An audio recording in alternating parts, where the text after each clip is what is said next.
Hey, and you're listening to the Johnson Walters One-to-One podcast. The idea is to have a conversation with a fellow business person of any industry, and the idea is to have an unscripted chat with them about the business and let it go where it goes, and we get to know each other a little bit better, because every time I have a one-to-one with someone, I feel like I learn something so valuable that other people can also learn. The ultimate goal is to make connections. Either you as the listener is a potential connection for me or a potential connection for my guest, or you just want to learn something new. And then, because it's sponsored by Johnson Walters, I'll just quickly tell you a bit about us. We specialize in tailor-made ERP software solutions. This means we work with medium to larger businesses that have very complex systems. So think logistics, where they have truck drivers, which also means they have a very complex HR system, and it also means they have a very complex finance system because their invoicing works very complexly. Our idea is to develop systems for them to make it all work smoothly, but also ultimately bring it all together into one information dashboard so that they can control everything. So that's my song and dance. Today we've got Heidi Koen from Metro Real Estate. We sell real estate.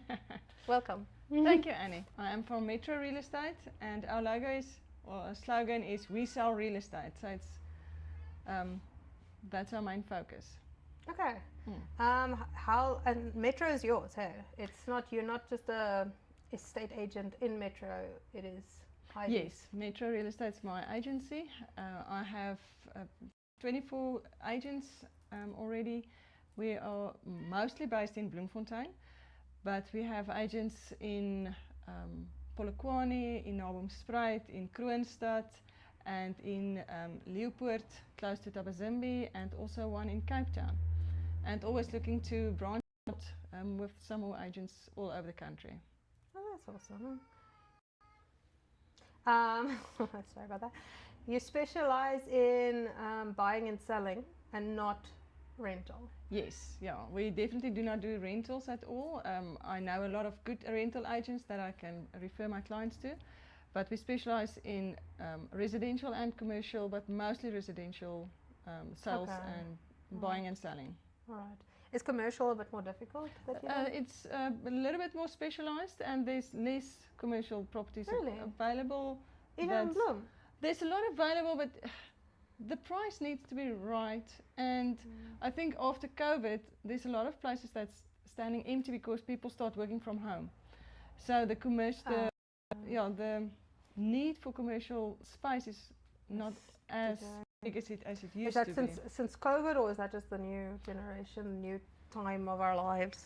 I think COVID super speeded that new time of our lives, because it's not funny anymore to say that you're working from home. Like we as Metro Real Estate, we do not have an office at all. We work 100% from everyone's homes. We have even our admin people work from their homes, and people accept it. And I think maybe before COVID it would have been a bit weird. You need like an official office. Yeah, people thought it was you're not productive if you work from home. Yeah, and then it was forced, and then suddenly people.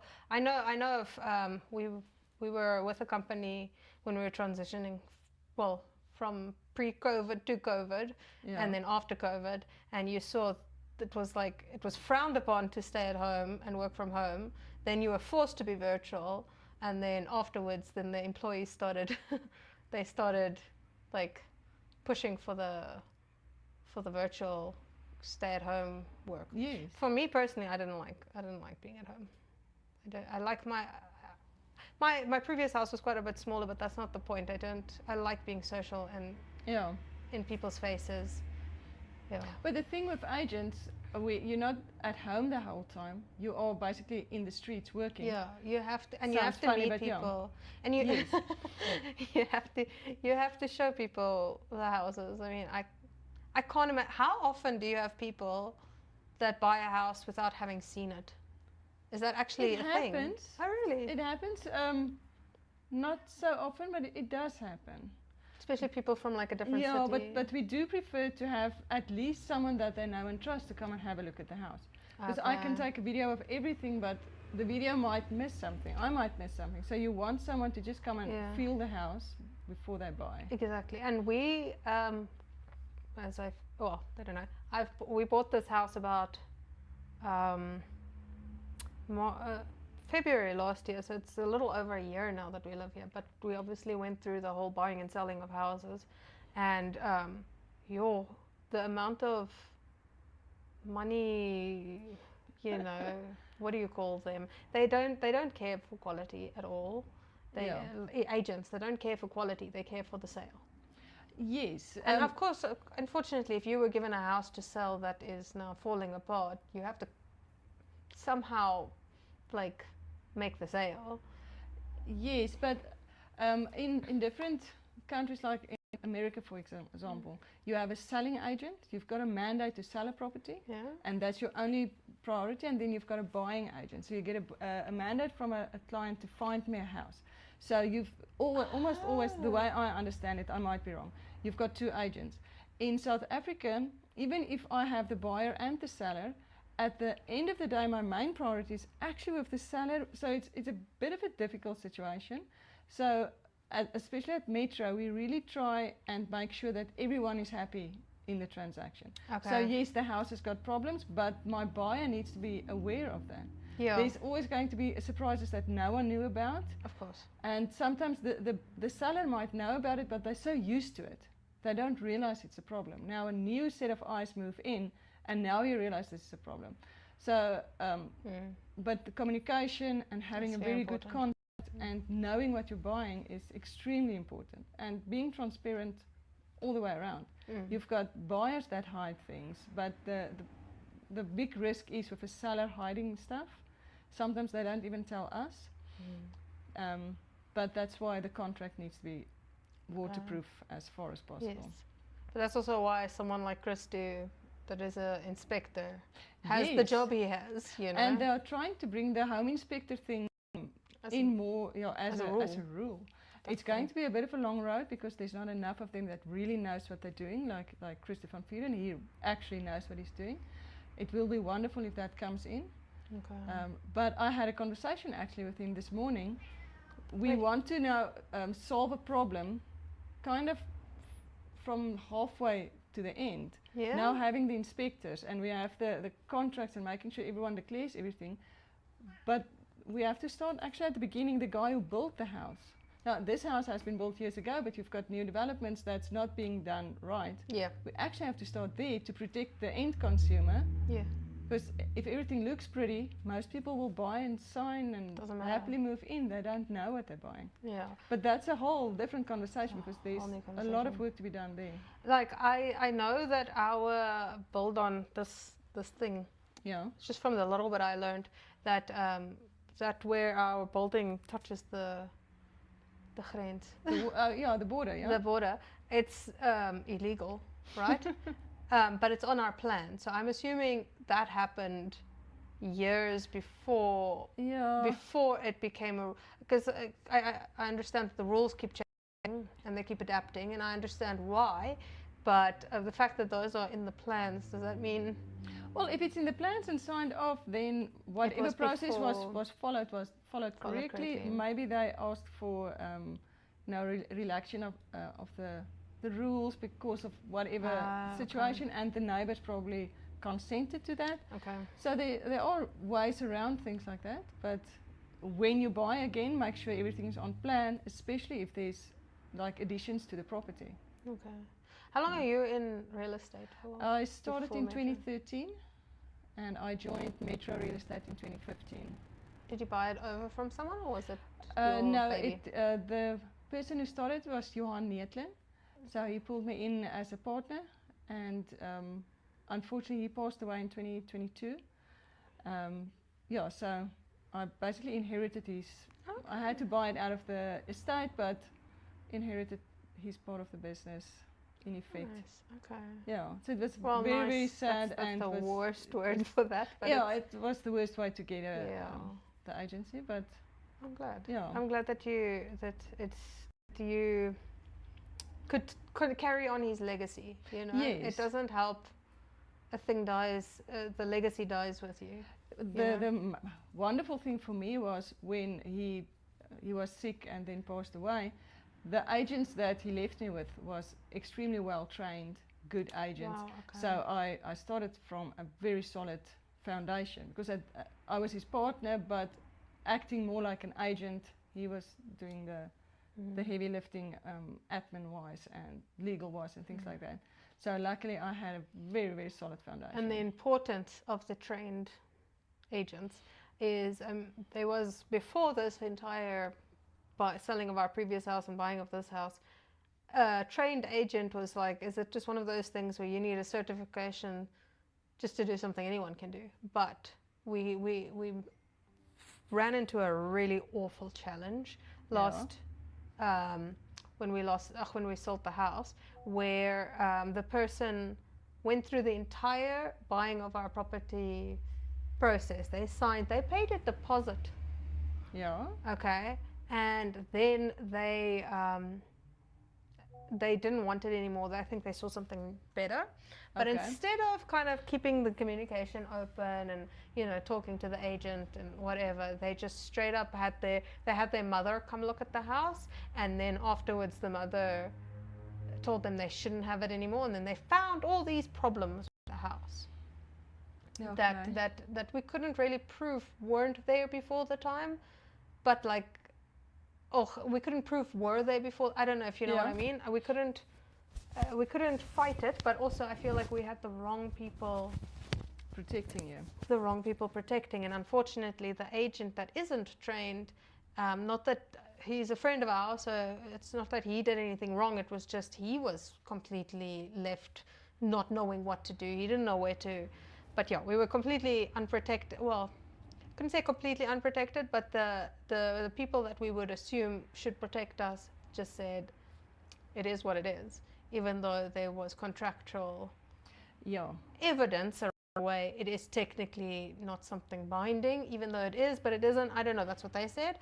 And we almost lost this house because of that transaction. Because now how are we going to sell our house? We can't buy this house unless that one was sold. It's impossible. It had to happen simultaneously. That's terrifying. The main thing is you have to have a very good contract. And yesterday, a client of mine, we are in the process of getting closer to a sale. So she wanted my contract beforehand to send to her attorney just to check everything out, so that when we get to the actual signing part, she's already comfortable with the contract. And her attorney came back and said he's very impressed with our contract. Everyone is protected, because some contracts protect just the seller, or mainly the seller, or mainly the buyer, or mainly the agent, because all of us are a party to the contract. Our contract is really, everyone is protected, and everything's quite clearly explained. So it's long, it's 13 pages long, but it's all the bases are covered. That's good. And I can assume initially, or many agents would be like, oh, come on. They first want to take it through that process. But I think the people that struggle with that are mostly those that probably don't have a contract protecting everybody. Yes, and sometimes you've got contracts that almost look like ChatGTP had a hand in it, so you don't want that. And also the agents need to understand the contract as well. Because when I come to you with my contract and you have to sign now as a seller or a buyer, it's almost impossible to go literally through every single thing and explain all the legal detail. So I have to trust that my contract is going to protect my client, even though there might be some things that you don't even understand. But I know it's a solid contract and you're going to be protected. And I'm going to explain it as good as I can, but again, it's my game. I'm doing this every day. You only buy and sell every now and again. So some of the things are going to be very jargon. I'm not going to know what it's going to feel like jargon. You're just going to smile and say, yeah, sure, and going to sign. So I have to know that you are going to be protected. And you have to be able to answer the questions that they have. What is a big challenge personality-wise with the types of clients you get? What is now like the opposite of an ideal client when it comes to... With buying and selling, you've got all personalities. You've got the entire spectrum. So I think if you like, maybe in certain industries, you get a specific type of client. Like, I don't have a good example, but maybe if you've got a beauty salon, it's a certain type of person that goes there. But buying and selling houses, basically everyone does it. Everyone has to. at So some you point. can get people that's very closed off. So you go and show them a house and you've got no idea if they loved it or hated it. And then you've got people that they are so boisterous and you're sure you're definitely going to sign the contract somewhere on the boot, and they actually didn't like it. So That's interesting. yeah, people are, it's very interesting. Our job is extremely interesting, and you have to be able to create rapport with all kinds of personalities. Yeah. In normal life, we actually just like the people that's like us, but you have to learn to get along with everybody. Ow! Flop. Go away. Ow. Okay. Well, I've got a relatable. We are also on a larger scale. Like with a house, you can't just pick and choose and buy. You know, it's a life decision. And with our types of with our service, we also it's not a oh, I want that, I get that, I pay for that. You need a whole decision making process. And yeah, you can't read. You can't read it at all. We recently had a proposal that we sent to someone that we came home and we were almost popping champagne already because of it, and just they ghosted completely. Yeah. We have, but yeah, I mean, I must say I'm guilty of that. I don't like saying no. Oh yeah. I see you smile and pretend that you like it. And now the biggest problem is, and I try to teach my children this too, is if you're inauthentic once, then when are they ever going to think you are authentic? So if you've lied once, then you're screwed. Then forever someone like Yes. that is unfortunately the inauthentic. But I'm learning. That's something I am learning with connecting with businesses. Is how would I like to be treated in it? I don't like that. I don't like the giving me the false impression of you really want to see this place, or you really want to do this, but you don't. So I also try not to be someone that pushes. So it's very difficult in the world where you have to sell things. Where's the balance? Yeah, between following up and becoming pushy. It's difficult because personality-wise, it could be interpreted either way. Yeah. Some people thrive off of the pushing, and some people, it's like you just say hello again, and they're like, "Well, leave me alone. I'm done with you." But I think we're so sick and tired of like telemarketers phoning you, and you're saying, "I'm happy with my insurance. I'm really not interested." And then they just keep hammering you, and if you don't just put the phone down, you have to be rude, unfortunately. I hate that. I don't know. Once I was extremely friendly with a computer, and I actually realized it's a computer, and I couldn't be nasty to the computer, and then I got laughed at. So now at least I'll put the phone down if I realize it's a computer. And then you get you try to avoid that so much, but then you on your like 100th one of those, and then you're officially done. But this poor person, later you think about this poor person. It's just their job. It's just their job. Yeah. But I don't know. It's difficult because it's one thing to, can I sell this to you? And then try a little bit harder and then give up. Because I've had that. I'll be friendly with those. But the people that like kind of mock your personality for it. Like it would be something like a car insurance, and I say my husband deals with that. Then it would be a case of, but why don't you deal with that? Like why is it your husband that's very, like why are you not dealing with it? And then it's a whole other, and then I can't stand manipulation. I don't do well with manipulation. I don't know how people do, but I don't do well with manipulation. As soon as you say, buy my product, because if you don't, then you're going to struggle. So I don't care what your product is. I'm not going to buy it. I don't want to buy it. Yeah, out of principle. It's off-putting. Yeah, but luckily, like with property, you cannot. I suppose you can, but you can't actually manipulate someone into buying a 2 million rand thing. Too big. Yeah. You have to love the house. So it makes it actually easier. So this is the house. This is what's going on here. Do you love it? Then you buy it. I can't come with some kind of a sales gimmick or a... No, but I mean also you'll see right through it. That's what I'm saying. We've had agents, and then you see right through it. Yeah. You can like they'd be like, this is the best house, but you can see they're almost vomiting when they walk into it, and you can see right through it. It's not a. But do you walk a journey with people? Are there people that say they're looking to buy a house in the next few months? They're not ready directly now, but they're looking to see what the market looks like. Are you willing to walk a journey with them? Like, yeah, sometimes it takes so long, you become like friends. Oh, that's cool. Sometimes people like buy the first house you show them is just perfect. Yeah. And sometimes it takes a while. Yeah, but you don't, I mean, it is against, you need to make the money in there, you know, but I mean, at the same time, this person, it's a big trusts decision. You. Yeah. And I'm thinking about my sister, for example. She would like to buy a house at some point. I also, my parents, I've told them already, my parents-in-law, they have to have a 5-year plan. I've decided. They moved to Manzimtoti the same time we moved to this place. Yeah. And I told them, in 5 years, you're moving here. Oh, okay. I'm telling you. I'm not asking. I'm telling you. Yes. You're moving here in 5 years. And I'm like, we're going to partner with Heidi. We're just going to hang out with her. And then like that last year, we're just going to hang out. Yeah. You know, we're just going to have coffee every time they come visit. We're going to be best friends with Heidi. And then when it's time, Heidi's going to know you well enough to know this. Yeah. This is it. This is the house. This is your... You know what, the thing that happens, if you know what the clients, what they actually need.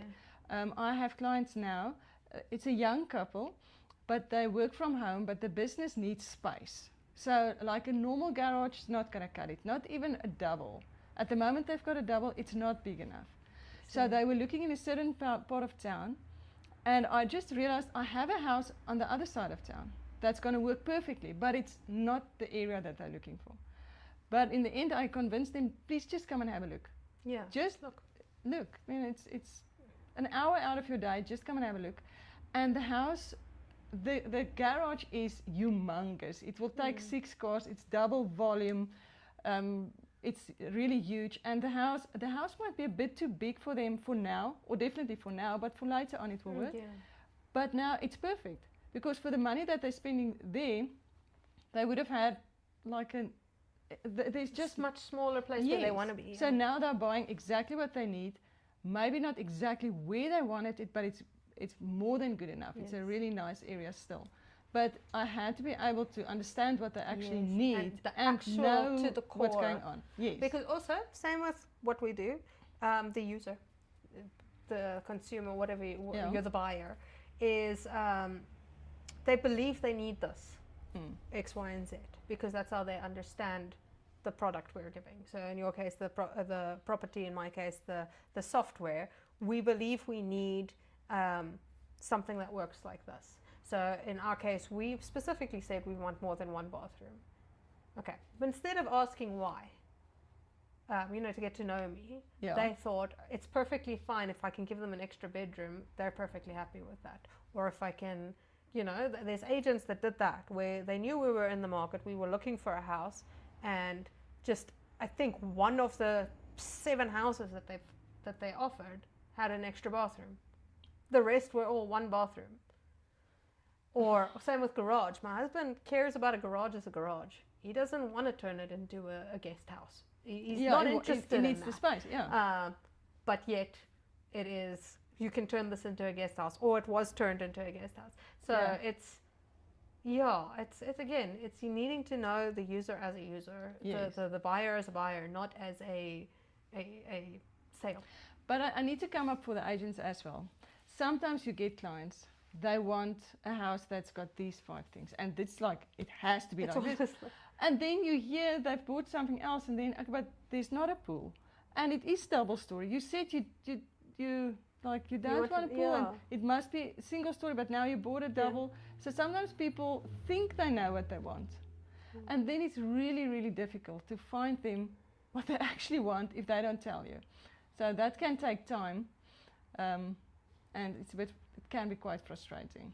Yeah, okay, I understand that one. And also they can adjust. Yes. They can adjust, but if you were to hear me why I need an extra bathroom, and in our case, just very easy and short, is we have my parents-in-law come visit a lot. There has to be an extra bathroom. With the 2 girls, then there end up being 6 people in the house, and that's not huge, but there's 6 people in the house. Too much. Can you imagine on a Saturday morning? No, it's not going to work. How we all need the bathroom at the same time. Yeah. 2 is almost too little, Yeah. but I mean, Yes. we're good with 2. This house came it's miraculous how we got this house. They struggled to sell it, and I also don't understand why, because like you saw, it's structurally sound. It's not falling apart.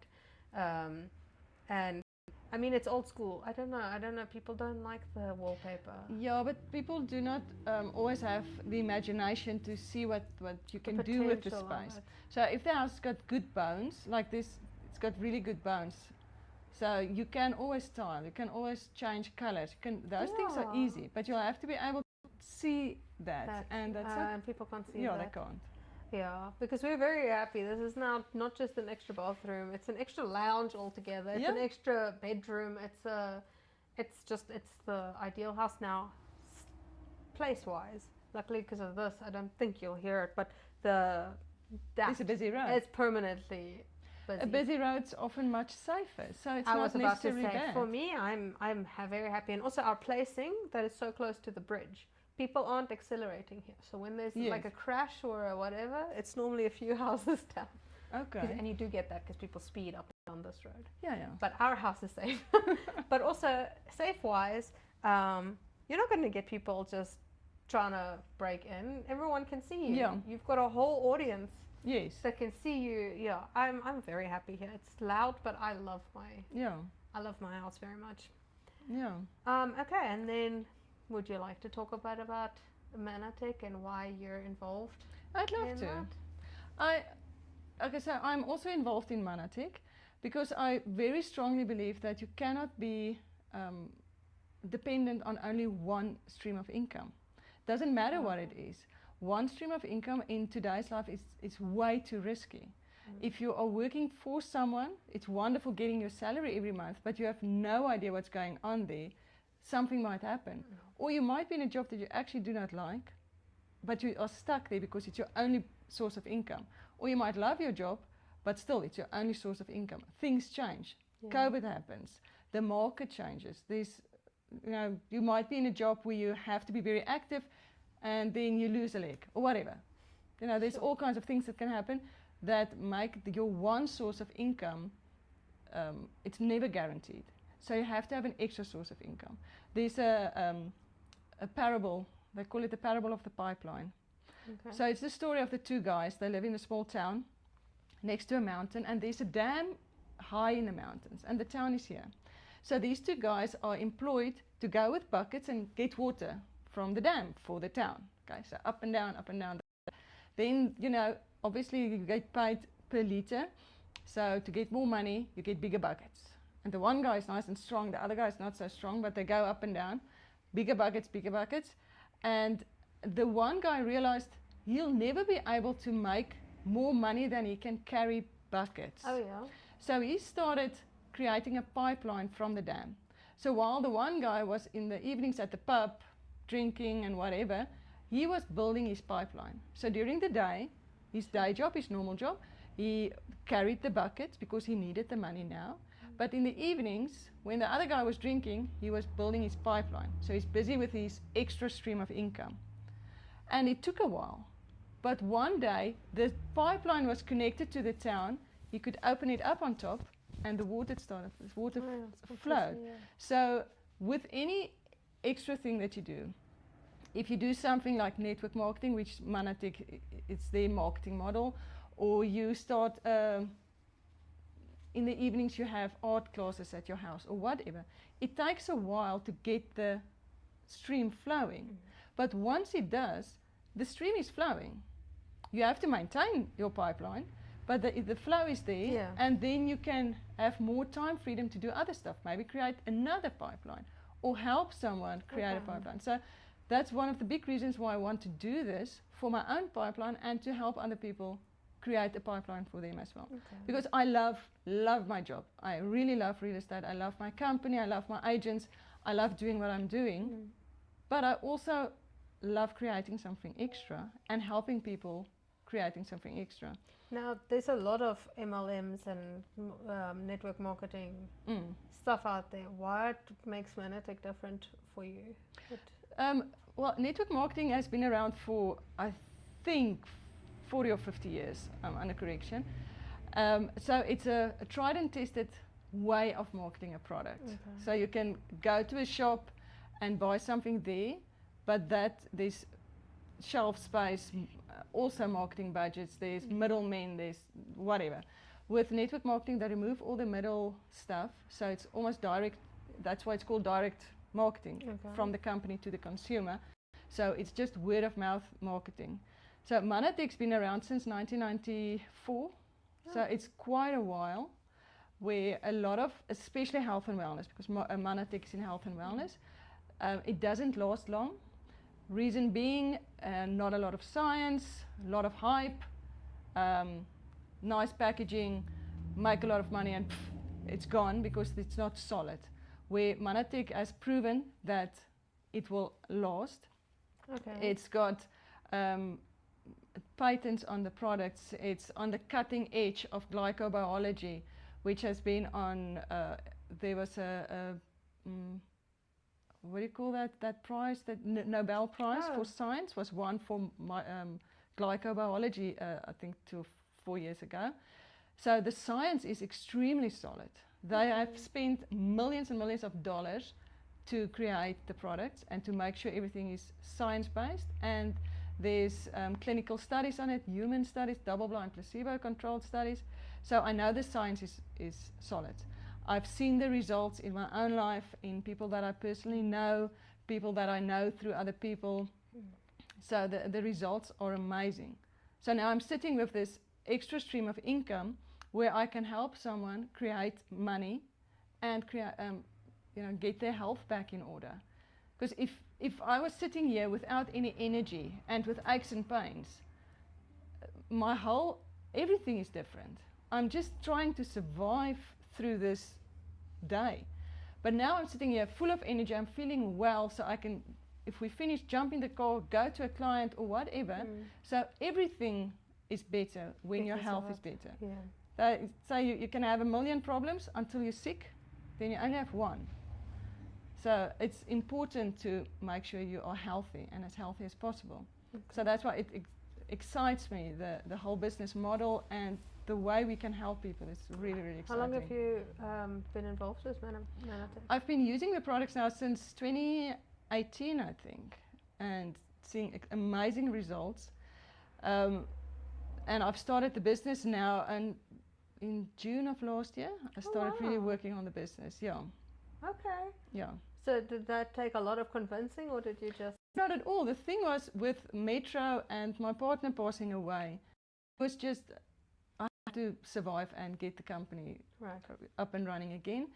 And then I realized I'm sitting on this gold mine, and I can actually help more people than just me and my own people with the products.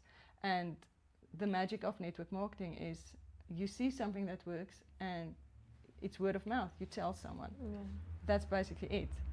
So you're just there to tell people that here's a solution for your problem. And so it's as easy as that. All right. So do you, just word of mouth, do you go full blown on the business? Do you just, like, when you happen to talk to someone and they happen to mention their health issues, you mention Manatech, or do you go in and do you try and sell Manatech? The thing with network marketing is you can do it as a hobby.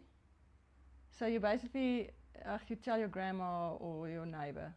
Or you can do it as a real business, because it is a business with immense potential. The income potential is incredible because there's no ceiling, because you keep building a team that's building a team. So I am doing it as a very serious business as well. But the way you do it as a very serious business is you just talk to people. You have a conversation, you see someone is in pain, or someone is moaning about income, or it's just, I've got a solution for you. And you just need to, here it is. I'm not going to force it down your throat. Here's the info. So going seriously into network marketing is basically caring and talking to people. That's it. And back to the authenticity of it. It doesn't that I must say personally puts me off when it comes to network marketing, because I also in COVID time, having a baby, I also really wanted to get into that, and I was involved with, and I guess it was the wrong people, the wrong upline people, because I went into many MLM ventures, and it was almost, without saying it, was almost be as inauthentic as possible to get the sale. So fake it till you make it kind of drive nonsense. this. The one was, and I did. I must say I'm pretty good at faking it. But there was this one. Mascara wand that apparently can make your eyes, like your eyelashes, really pop. Okay. And then to fake it, yes, I'm really good at faking it. I can tell you a whole story about that one. But I didn't have this wand, but I played with mine, and just because I played with it correctly, this one eyelashes just popped, and I personally realized, oh, this is a scam. Because I could do it with my other eyelash, like my little cheap one from Clicks, but I used it. I used it as a sale. Yes. And then I was put off, and for my own sake, I was put off of network marketing. So I very quickly, if you are from network marketing, I automatically have a. But network, because of that, it's got a really bad reputation. Yeah. Definitely. But real estate as well.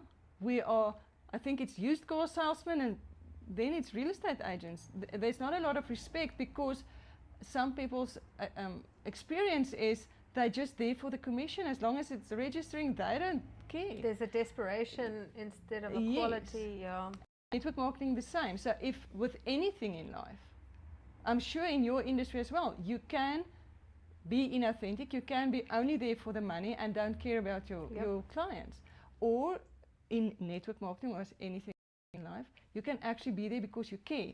Trust the product, yeah. You trust them because I've seen what it's done. So I've got this one client in my real estate that I desperately want her to use the products. I can see she's got no energy. She's in pain almost the entire day. But she cannot open her mind to anything that's not from the doctors. So it's very frustrating, but it comes from a place of not, yes, if you buy these products, this is the commission that I can make. It's not coming from there. It comes from, but you believe in the product. Actually help you. I must say, BNI itself looked very network marketing for me initially. My husband was in it a while back, and it did feel a little culty because of the rules. And then I had a product that I wanted to sell, and I decided to go, and I realized it wasn't like that at all. And then, unfortunately, you do get people. You do get that type of fake it till you make it, like, I'm going to advertise that you're going to make millions within the first year. And then it's like, but why? Yeah. I mean, or like Manatech, for example, someone would sell it in this will cure your cancer kind of situation. Yeah. Pop a pill and tomorrow you're better. No. Then now suddenly I'm now not even going to believe the real effects of it, because you lied to my face. Why would I believe in this brand? Now Manatech itself I haven't had any. In fact, Mana Bears, I've heard of Mana Bears for many years since I've got ADHD. Okay. My siblings, we all have ADHD, so we have heard about Mana Bears since we were in school. So I haven't heard anything like that, but just the season of faking it till you make it, and having that as mentors and people around you, I don't like inauthenticity, probably because I was so good at it. I mean, we had dancing lessons when we were younger, and my mom didn't pack us snacks, but all the other dancers got snacks. So I pretended that I also had snacks by, I went to go cut up an apple, and like I fried it and everything to make it look like chips. Oh, so I know, don't feel sorry for me, but I was so good at making it look like. Yeah. I mean, look at the setup. Yeah. It's not. I mean, if it wasn't for me having bought that tripod, I would probably have put it on books or something. I'll make it work. Yes. I guess that's a. But there's value in that. There's value in the skill putting in in the effort and really trying, but it has to be backed up But yeah, it's by something solid. For example, the setup it's good. The chips, it's good. I'm not trying to sell it, But it comes to when you want people to put money down for it. But on the same hand, I sat with someone from BNI that did Terra oils. Now that was my first encounter with someone that does network marketing. Okay. After not wanting to come close to someone that does network marketing. And this person believed in the product so much that she had a few extra oils. Now, on the other hand, the biggest selling point she had was not all bodies react the same. So I'm not going to sit here and claim that it's going to necessarily work for you. Yeah. That was for me brilliant, because that was like, okay, well then I'm willing to try it. Yes. Because not even a doctor can do that. We've had doctors that gave us antibiotics that very obviously, if you look before the antibiotics and if you look after the antibiotics, we were perfectly healthy. But during the antibiotics, we were very sick. Yeah. But they would claim, but that's not true. It's not the antibiotics.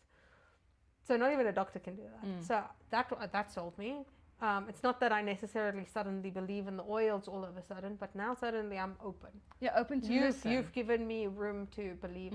And she had a little extra of a certain type of oil mixture because my child was struggling with blocked nose her whole life.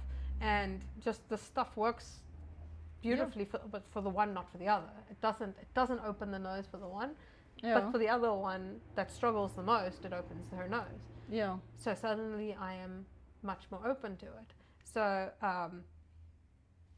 without saying, like, there's just a relationship. That's the important thing here. That sells me every time, is the relationship of it. But it's interesting to hear that you're coming from the pipeline situation, not necessarily just from the product point of view. I mean, it helps that you believe in the product too. Yeah, with Manatech specifically, 80% of everyone that's involved in Manatech are only product users. Only 20% of the people are, we call it associates, or like business builders. So that's why when people say, oh, network marketing is a pyramid scheme, it drives me crazy, because 80% is just product. If there's no product, yes, then it's a pyramid scheme. Then we just share money until it collapses. But if the product is incredible, and it's just a way to market it. And it's sad because it is a good product, and because there are so many non-good products. There's like a bigger brand than Manatech that I can think of that Americans know about, and there's a bigger brand. They are, I mean, there's stories about how people's skin started like boiling almost. It looked like it. It didn't really. It looked like it. Lassies and goed from the creams and stuff. But you hide that, you hide it because it goes against. How are you going to sell it then? And then people get desperate. It's the desperation. It's got nothing to do with the using of the product. It's a target. I've got a target and I need to. Yeah. So desperation, makes But people are desperate these days. There's a lot of things going on. That's why, if you're desperate, get a plan. You can't be desperate and just sit in your desperateness. Find something else to do. Create something. Yeah. And it's South Africa. It's the most amazing place. You can just, it's so entrepreneurial. If you want to do something, you can do it. Yeah. As long as it's legal, you can do almost anything in this country, which is actually a wonderful thing, because if you're struggling, there's a way out. And there's a million ways out. I'm just saying, I love my way, and it is for a lot of people, it's not for everyone. Although the product really, yes, it helps a lot of people. Yesterday we spoke, we had a Zoom call, and it's a pharmacist that spoke about the products and why she's doing the business. And we've got a 90-day money-back guarantee. And she says in all her years, she's been involved now, I think, for 6 years, only 2 people asked for their money back. The one guy, legit, it just didn't work for him. The other lady, afterwards, she heard this lady's friend say that, no, it actually worked for her, she just wanted her money back. People are funny. That is so. That's the money back thing also. But that's put your money where your mouth is. If you say this stuff can help. I agree with that one. Not everyone can do that. Yeah. But where you can, that's brilliant because that means you really believe in your product. But okay, last question before we move on or finish off, close Yeah, we off. can sit and talk here for the entire day. We can, and we can. I don't even mind because at a point I was like, how long do I want to keep it and whatever. And then the other day I listened to a 2-hour podcast and I was like, there's no limit. You can put it on double speed. We can do whatever we want with it. Yeah. But what out of between the two businesses, what does who would you like to connect with? If this person was watching, like who would you like to connect with? I think, given the nature of this platform and it's going everywhere, I'd actually love to connect with people that's in need of their health. Manatech delivers in 49 countries. We are doing business like in South Africa in 26 countries, but we can deliver in 49. So I can help people in a lot of countries.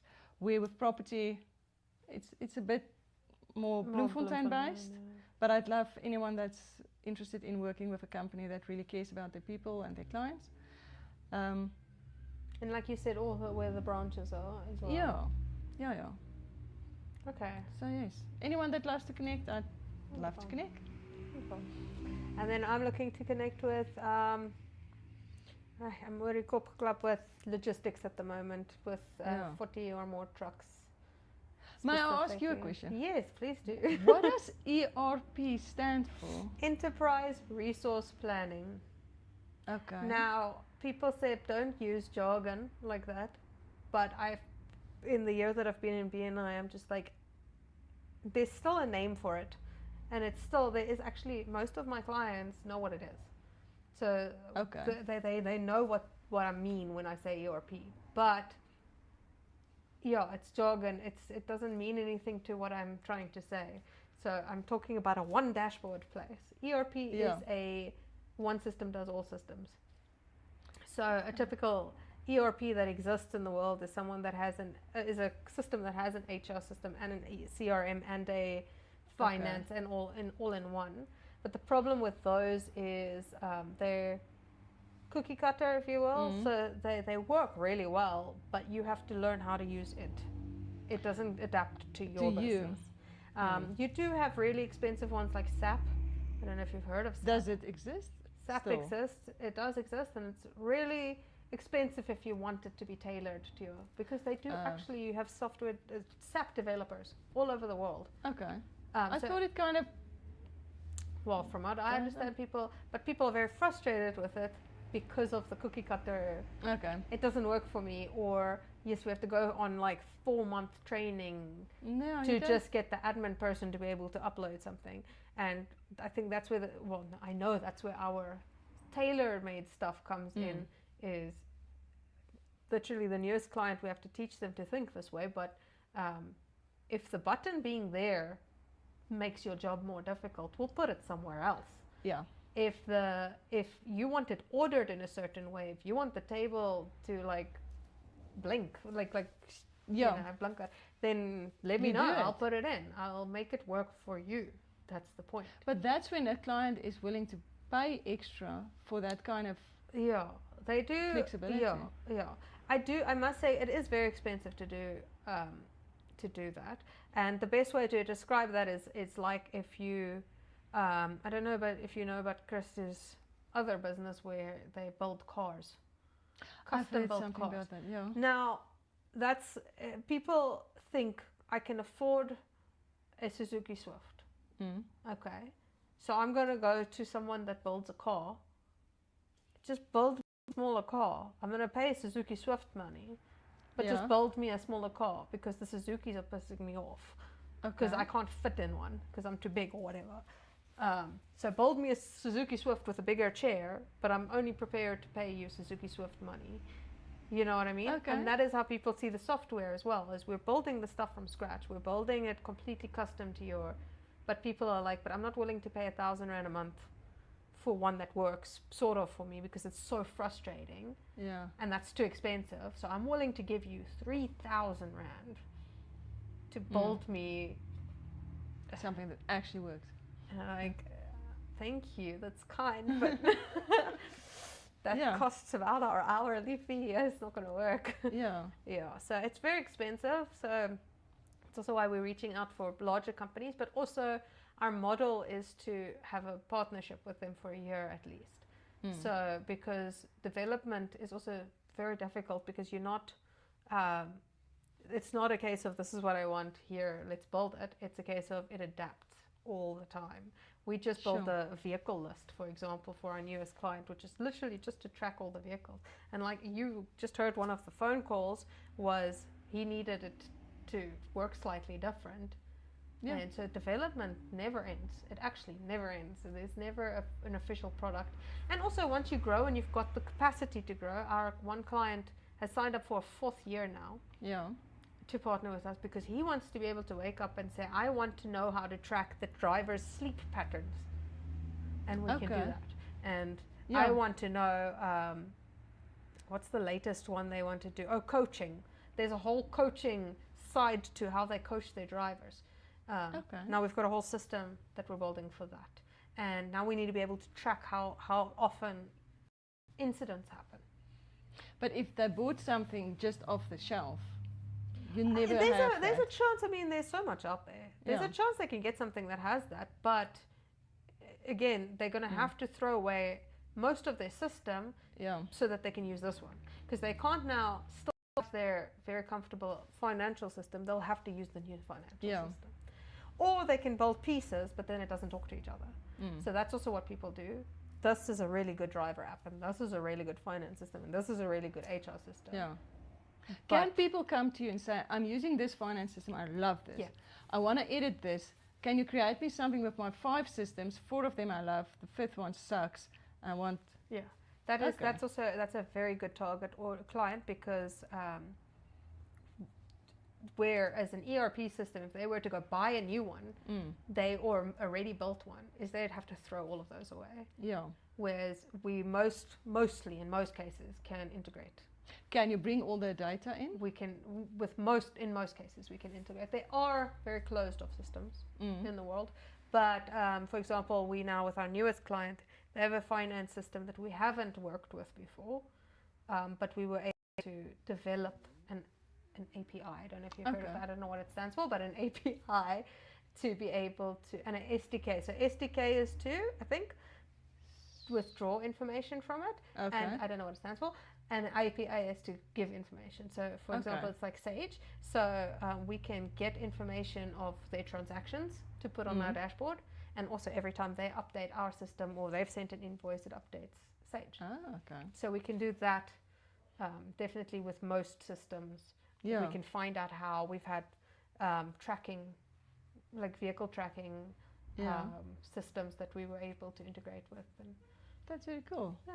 Yeah, I tried to change systems last year. It was such a nightmare. I just had to go back to the old system. Because there's some things that I wanted that was available in the new system, but they were not ready for us. So all the normal stuff was a stuff up. So the new stuff, we didn't even get to the nice bells and whistles, the reason why I wanted to move over. So, and no, that was crazy. So I can think, and that's just a normal agency where I don't even have a lot of things. Yes. So if you have trucks and you've got employees. Yes, exactly. And then, do you know what's actually very interesting is the amount of people I went to go speak to that I did try and partner with. They would be very successful, but it's almost as if they got used to the struggle. Do you understand? And then they would keep having to hire new people to kind of catch up. The first 10 minutes that I did is I had my sister run up and down with a bunch of pieces of paper, and she kept dropping paper on purpose for the sake of the illustration. And that's how people run their companies. And you get used to it. And it's really hard to switch over. And if you're used to the concept of ERP, it's literally a 6-month training to get to know my system that I built for you. That you have to know. Whereas that's why ours is successful the way it is because you don't have to get to know ours. Of course you do to a degree. Yeah. You have to get used to the fact that you're not going to put it in Excel anymore, and you have to get used to the fact that you're going to be able to do your own job now and not have to sit doing admin for 3 hours a week. Everyone hates admin. So, and that's where Abraham, I'm going to actually have him as well one day, that's why I brought him, because on a smaller scale, on a not complex system scale, he can go in and see how he can work with you. Yeah.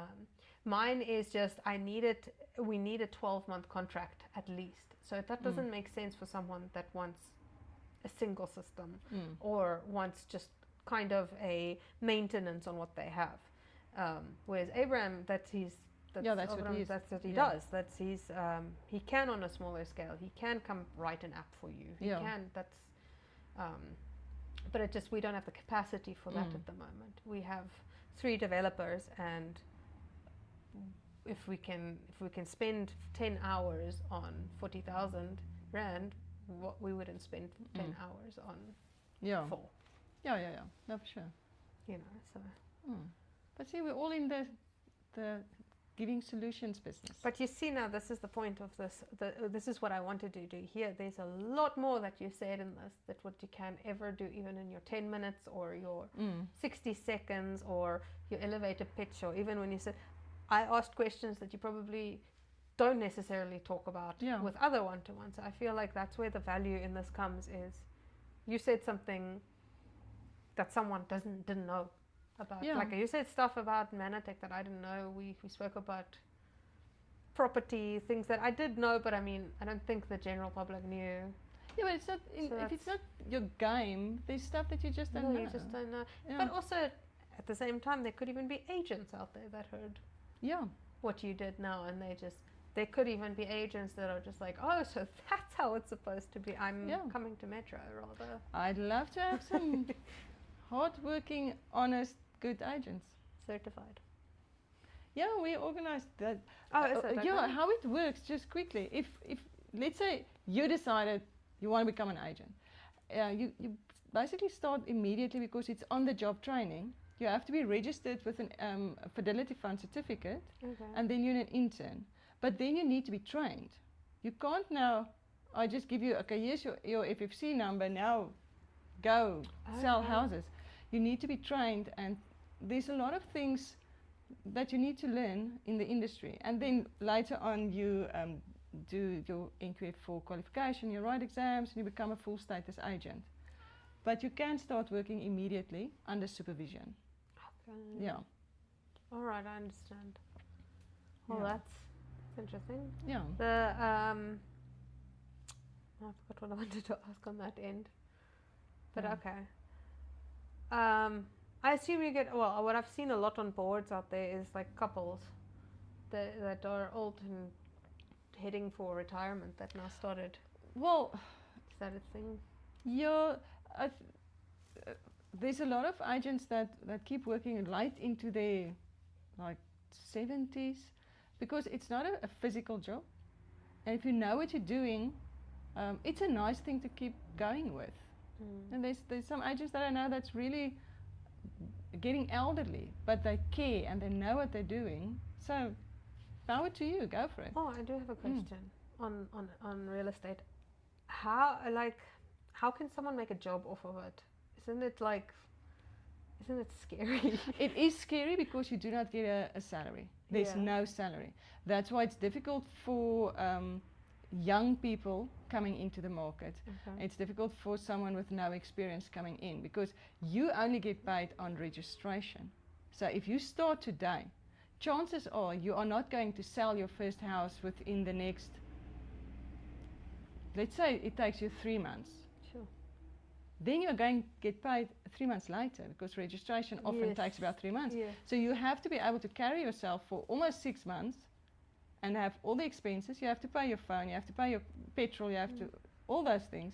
So that is kind of a hurdle that needs to be gotten over by someone to really get into the industry. So that's the sifting process. Do they normally, like if you start off, do those people normally have another job? Do you start off as having it part-time? Yeah. Because like how? How do people? No, it's really difficult getting into it. Okay. Because it's not really a side hustle.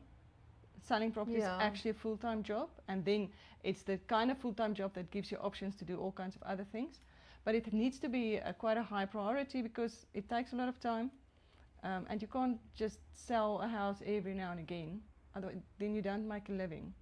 It's you nice have to pocket sell at money least then. one a month. Is that a thing? Is that possible? Yeah, no, don't. What? You have to. You can't survive if you don't sell Are one there a enough month. houses to sell once a It's month? amazing. Bloemfontein, I don't know why, our market is always alive. There's always transactions That's going. so cool. And we're a lot of agents.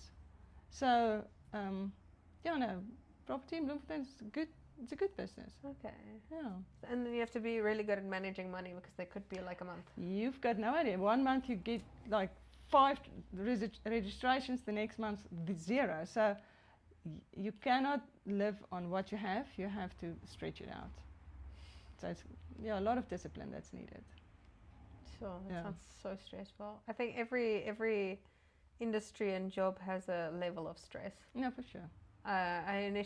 My whole family-in-law are educators. They're all Yeah. teachers, Okay. and they since I started being in the family, they really drilled how hard it is to be teachers. And Yeah. obviously, initially, I was just like, ugh. Yeah, come sure. on. It's It's half like, that. I mean, you've been in school. I've been in school my whole life till Yeah. now. So I'm like, How well, tough yeah, can it be? yeah, what? And then the more you learn about it's what they tough. go through, but I feel like every industry has a level of that somewhere in it. Yeah. Some people have it slightly less. Some people, I mean, you would think mine looks very flexible. I can do stuff like this. Yeah. I don't think it's the industry. I just think it's my job. That's my personal job, my role in the company. But then you have moments where, like, the week before I was hospitalized was terrifying. Yeah. And I can't even imagine just I just can't imagine being in real estate. That's The terrifying. I don't know if it's a podcast that I listened to, a book I read, but the concept was everything in life, every relationship, every job, every sport, everything you do, there's a shit sandwich. Sorry for the language, but it's a shit sandwich. So you have to decide, if I do this thing, am I willing to eat this shit sandwich because it has to be eaten? If you go into a relationship with someone, you have to realize there's different personalities, there's baggage, there's whatever. Am I willing to eat that shit sandwich? If I go into real estate, am I willing to eat the sandwich of I don't know when I'm getting paid or how much I'm getting paid? I see what you're So saying. everything in life's got that. So just know what it is beforehand, and are you willing to do that? You see, now that's a good cutout for like just a little reel that Yeah. you can put on your. I'm putting that one on my LinkedIn.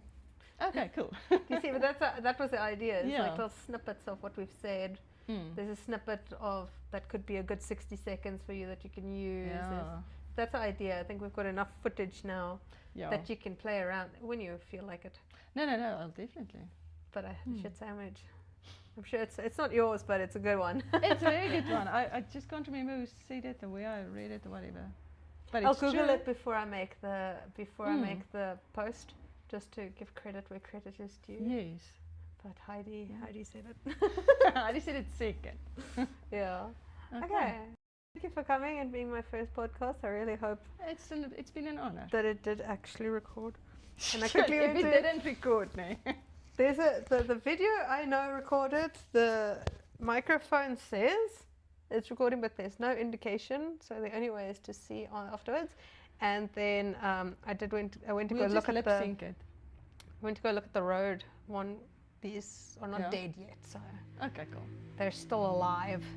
Thanks for coming. It's a pleasure. Say thank you. Bye. Goodbye.